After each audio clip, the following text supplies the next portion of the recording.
All right, let's jump right in. We're about to open the case file on one of humanity's greatest adventures. It's a detective story that's been thousands of years in the making.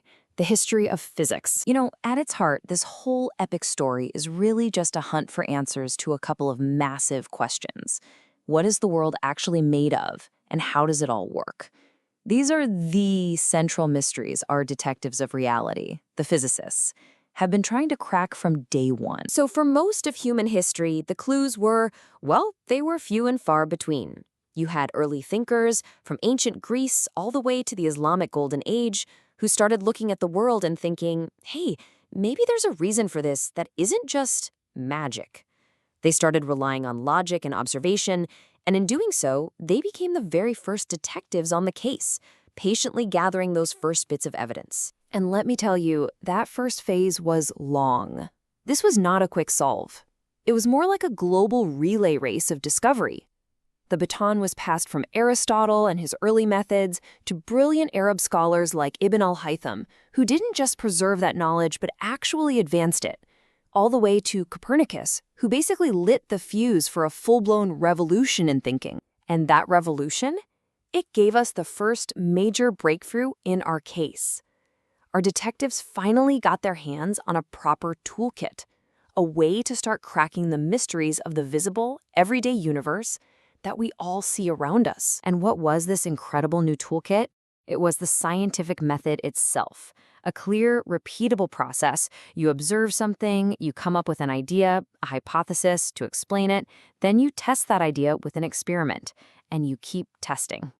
This was the absolute game changer. It meant we could stop just speculating about the world and actually start forcing it to reveal its secrets. This new way of thinking is just captured perfectly by Galileo right here. I mean, the idea was totally radical for its time. Your evidence, your experiment, that's what mattered, not what some authority figure said.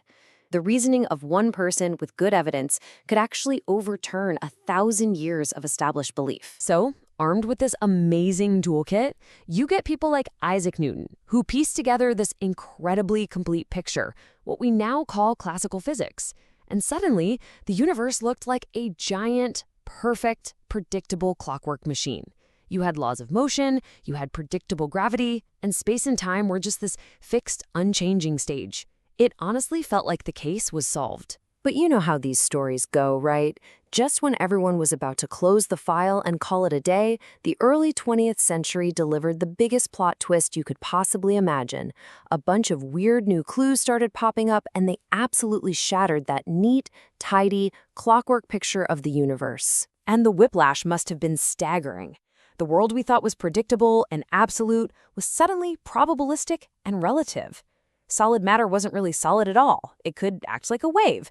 Everything we thought was solid ground had just turned into quicksand. The case was blown completely wide open by two new suspects, and they were, frankly, bizarre theories.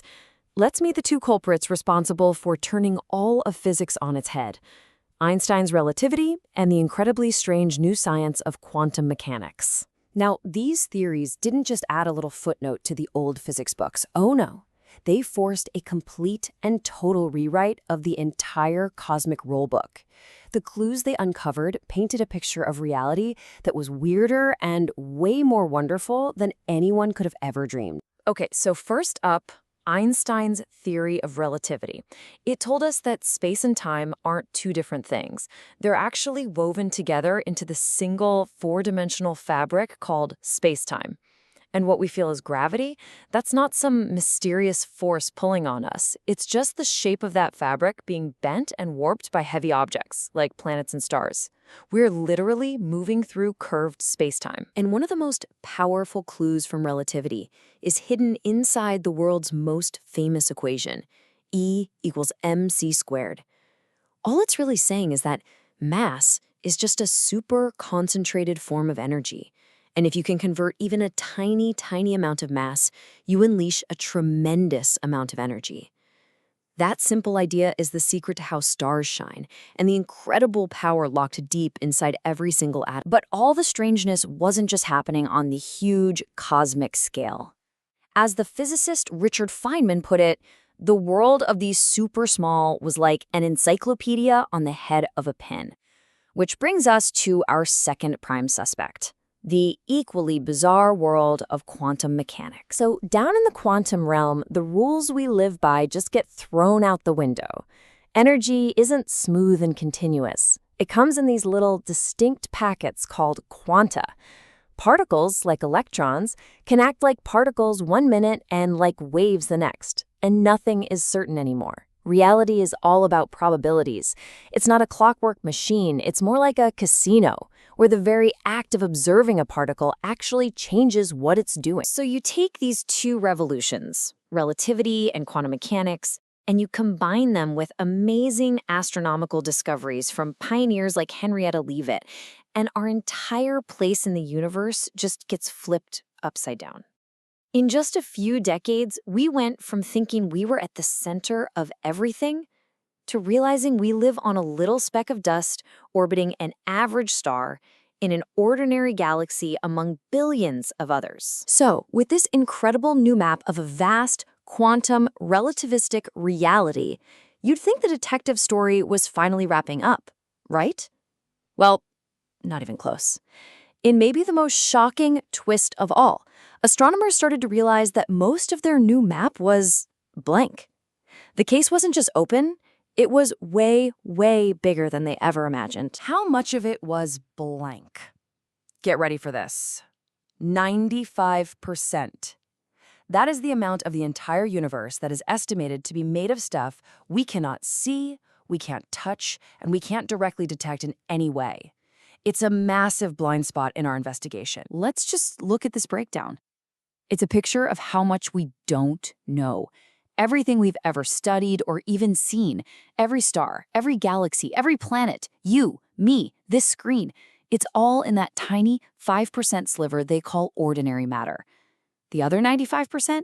It's a complete and total mystery. So the current investigation into that missing 95% is focused on two main suspects. First, you've got dark matter. This seems to be some kind of invisible stuff that provides the extra gravity, the glue that holds entire galaxies together. And then there's dark energy, some kind of mysterious pressure that's not only pushing the universe apart, but is making that expansion speed up. So our great detective story is nowhere near finished. We've journeyed from thinking we lived in a simple clockwork universe to a bizarre quantum cosmos, only to find out that most of reality is still hiding in the shadows. Which, of course, leaves us with the most exciting question of all. With the case wide open, what incredible, earth-shattering discoveries will the next chapter of the story reveal?